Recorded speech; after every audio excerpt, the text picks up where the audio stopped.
Well, hello and welcome to my YouTube channel. So this morning I'm having a wee tour around Glencoe. It's got quite misty and rainy so far. I thought it was going to be dry. But I'm going to head up the Devil's Staircase because there's an iconic photograph of a bridge that I've never been to before. So join me and let's see where this journey takes us.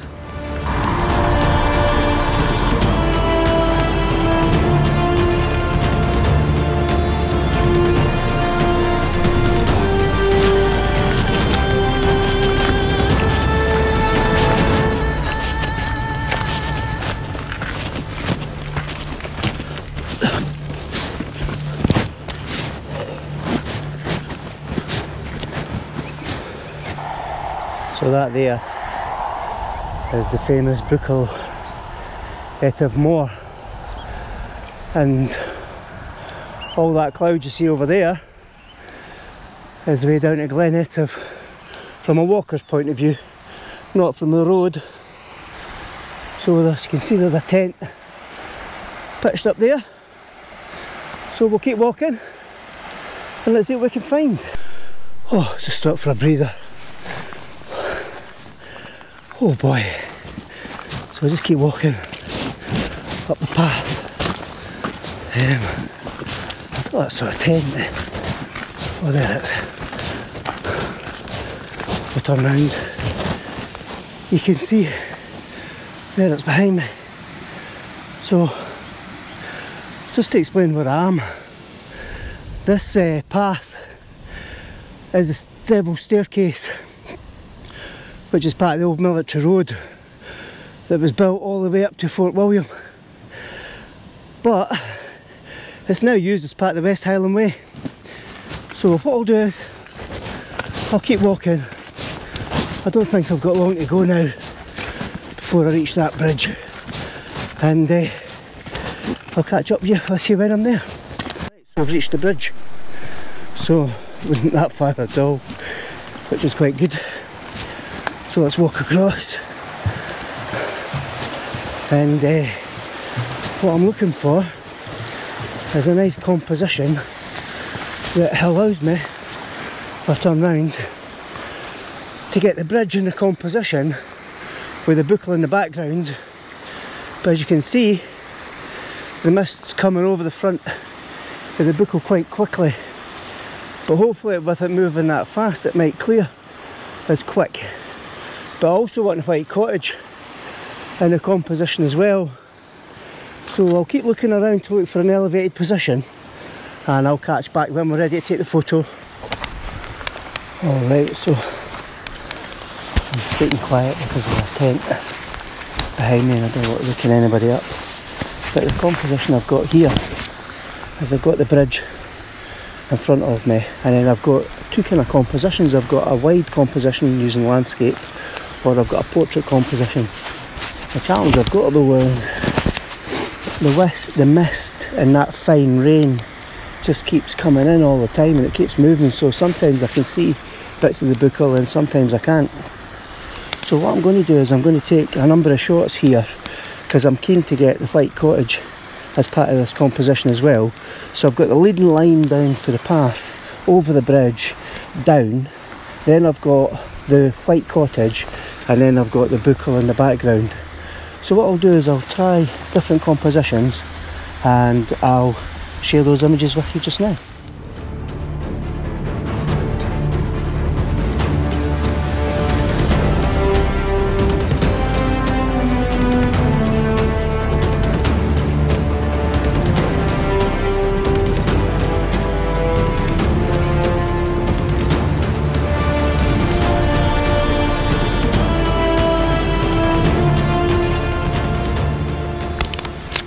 So I've come up to a higher elevation here beside this big rock, and it just gives me a higher view over the bridge using the path down to the cottage and then up to the buckle. But there's wee pockets of blue sky that's going on, but there's not a huge amount. So what I'll do is I'm going to take another shot for further back and trying to get this rock in the composition as well, just to see if that makes for just a different type of image. I'll take a number of shots here. I'm using the exposure compensation because it's so dark and then it's so bright, I'll take 5 shots all from the underexposed right up to overexposed, and then I can use some of those images if I need them. I'm not bothering with filters because it's still too dark. And then what I'll do is, once I've finished here, I'll try some landscapes, I'll try some portraits. I'll move further back, and then what I might do is move further left and see if we can get different compositions there. There's a nice little waterfall down the bottom there beside that tree, so I'm not sure if that's going to work, because if I go down there just now, I'm shooting into the rain, and the rain will just go on the lens. So I'm just trying to work this until we get a wee bit of clearance, and then if that kind of drizzle goes away, that'll be really, really helpful. So we'll catch up soon.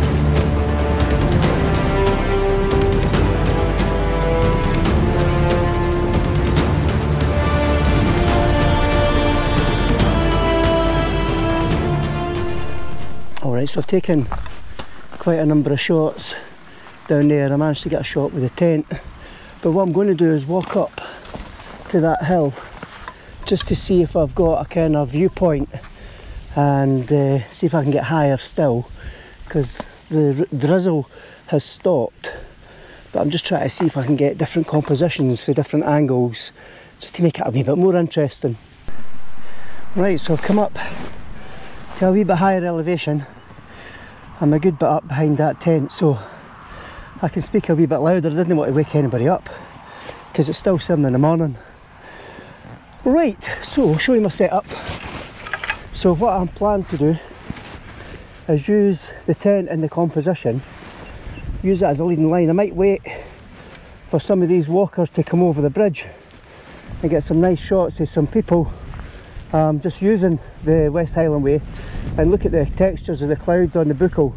So I'll get cracking, and I'll share these images with you when I can.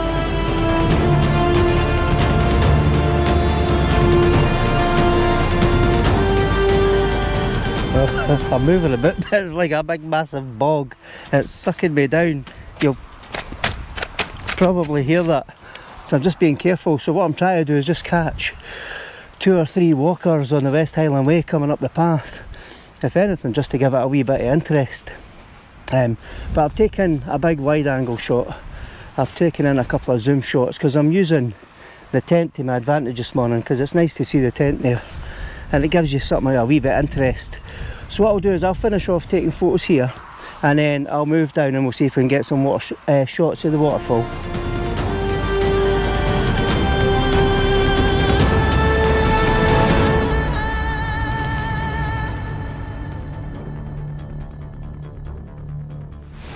Alright, so I've come closer to the bridge, and what I'm trying to do is get some close-up shot of the bridge and the tree, and then what I'm also doing is a wider shot of the bridge and the buccal.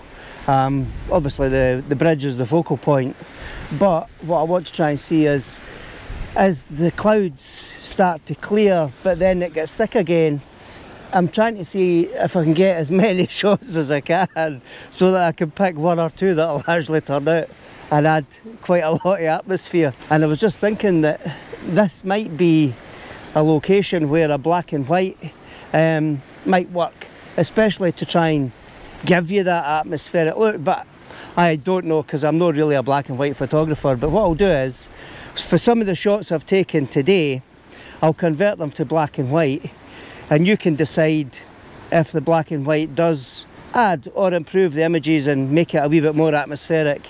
And if you do, if you could put a comment in the comments, that would be really helpful, just so I can get an idea of what you like, what you don't like as well.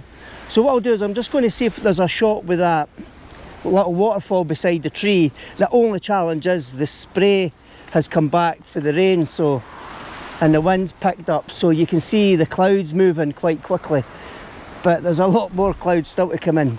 Anyway, I'll stop rabbiting on and I'll share the images that I've taken here with you now.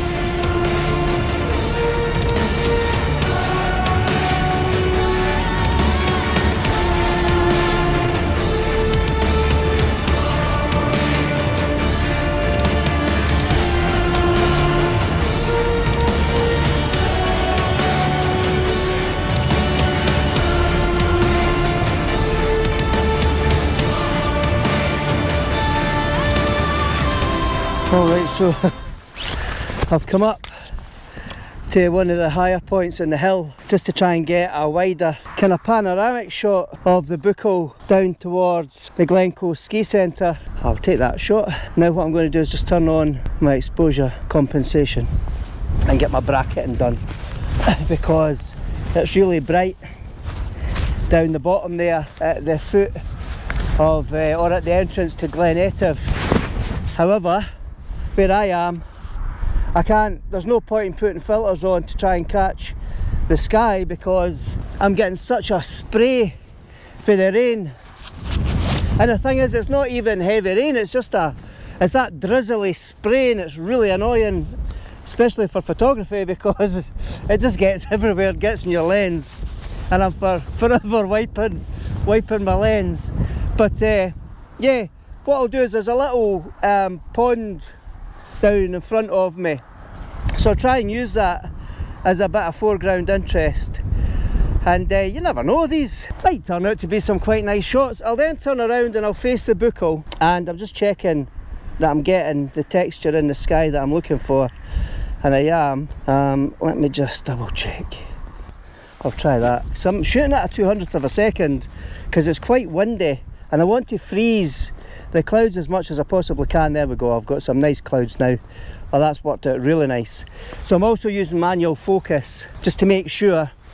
Well, so the reason I'm using manual focus rather than autofocus is, if you get rain spots on your lens and your autofocus detects the rain, it'll try and hunt and it'll try and focus on the rain. So to avoid all that, I'll keep cleaning my lens just to make sure that the rain spots are away from it. But some nice light happening in front of me, so these might be one-time grabs. Clean the lens, one-time grab, and I'll take those shots. So what I'll do is I'll share these images with you and then we'll catch up at the next location.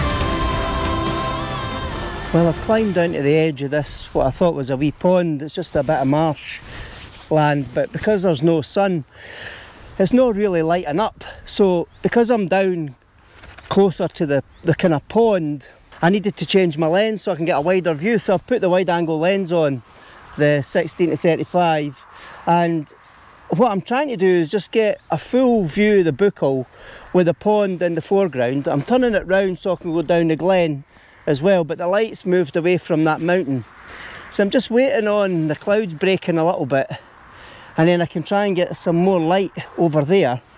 And then what I'll also do is I'll try and move closer to the edge of the pond and see if I can get different compositions using the pond, but it's pretty marshy. I mean, it's really marshy, so I'll just have to watch where I'm standing. But what I'll do is I'll take a few compositions here and then I'll share those images with you.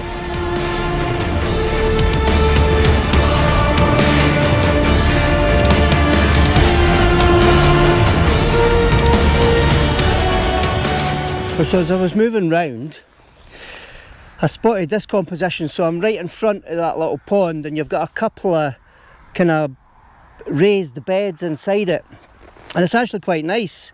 So it's given me a quite a closer foreground that allows me to shoot either down the glen or over to the Buckle. So what I've done is I've set up I'm using a 200th of a second shutter speed just because it's really windy, and I'm trying to freeze the grasses if I possibly can. I've got f8 and ISO 100, but because I'm using bracket and exposure, I'm getting 5 or 6 images at one time, because what I'm noticing is even a normal exposure, the sky's getting blown out because the sun is bright in one section but it's dark in the other. So the way I can compensate for that is to go really low exposure, then up to a normal exposure, and then a higher exposure. And I need the higher exposure for the foregrounds just to lift them up a little bit. So what I'll do is I'll take 2 or 3 more shots here using this as a composition, and then what I'm going to do is, I did try and get closer but it was really marshy, but I'll try and find a spot and then we'll take 1 more shot here and then we'll head away.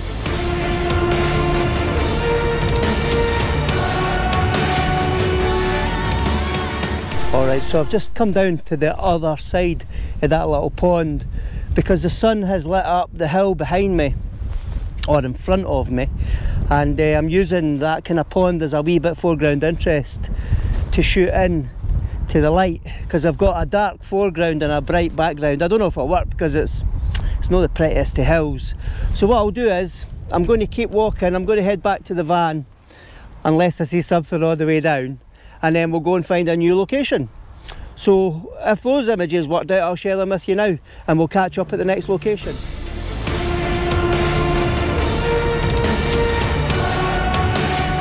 Well, hello.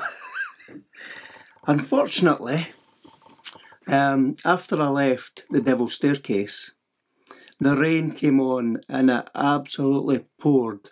In every location I went to, it was absolutely pouring. So I decided just to come home. So hopefully we've made a video of this, and hopefully you'll like it. If you do, please give it a thumbs up. If you haven't subscribed, please do, because you know it's free. And if you press the bell notification, that'll let you know the next time I post a video. So thanks very much for watching, and here's to the next video.